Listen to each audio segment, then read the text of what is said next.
Вистински реформи или само козметичко реновирање во СРСМ?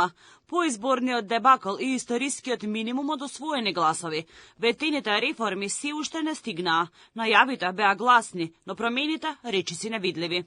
Единствена конкретна кадровска вест е предлогот од доктор Александар Трајановски да биде нов подпредседател на местото на Ана Чупеска, која поднесе оставка. Но дури ни оваа промена не е официализирана, туку само најавена од лидерот на социјалдемократите. За вчера вечерта беше најавено дека по извршниот одбор на Бихачка, партијата ќе ги објави новите промени во неа. Но освен името на Трајановски, од СРСМ нема ни една информација што договорила и дали договорила кои ќе бидат новите промени. Поширока стратегија за реформи не е презентирана, ниту пред јавноста, ниту пред членството. Нема соопштено ни едно друго име, освен она на новиот подпредседател.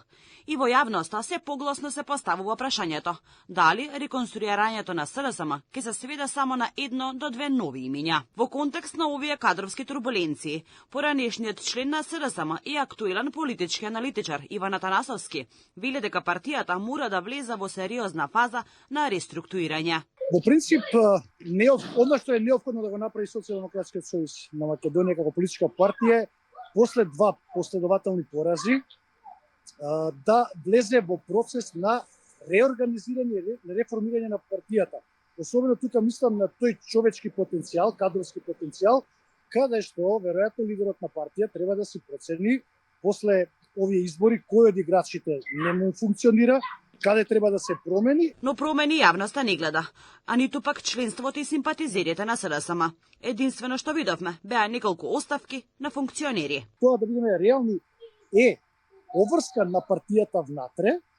Нормално дека јавноста сака да знае, сепак тоа е втора политичка партија по број на гласови во државата и сака да знае на кој начин јавноста, на кој начин тие ќе се реформираат и на кој начин ќе продолжат да функционираат во иднина. Но во секој случај, дел од луѓето кои беа изложени на овие локални избори мора да заземат одредени политички, партиски пред се функции. Во меѓувреме, додека СРСМ се бори за нови кадри, шпекулациите не стивнуваат.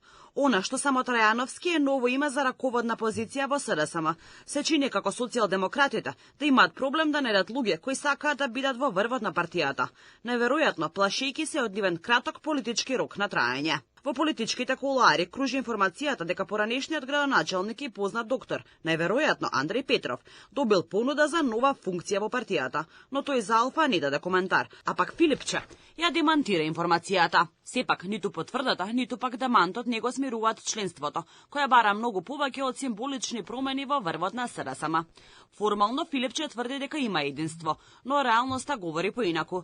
Внатрешните табори се разбудени, фракции се активираат, а некои структури бараат и негова оставка, а тој е дециден дека нема да се повлече. Тензијата дополнително ја вжештува медиумскиот судир меѓу Љубомир Фрчковски и Стево Пендаровски. Во целата ситуација вистинските реформи барем во јавноста не се гледаат. Освен една номинација, нема нов тим, нема визија, нема стратегија. А прашањето станува се погласно. Дали СРСМ на вистина се реформира или само се шминка пред финалната битка за опстанок?